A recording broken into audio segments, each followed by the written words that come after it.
Bakit nasasaktan? Ano ang pagkukulang?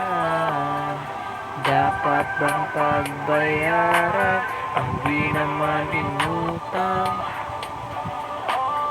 Siguro nga, sobrang dami ko na pagkukulang. Di ko pa maibigay gusto mo't maibigan. Madalas ko din sarili ko mapag-isipan na baka kulang pa dahil sa sabi ng kaibigan mo at baka yun lang talaga yung kaya kung maibigay at meron to nalaman. Sana maranasan mo din yung pag-ibig na sa'yo nakalaan. Diyan ka lang pagsapit ng hapunan lang. Maba naisip ko yung kita abalain. Baka pag ikaw kaharap agad mo ko sipain. Puro lang pasakit dito sa aking damdamin. Sana maibigay din yung pusong para sa akin.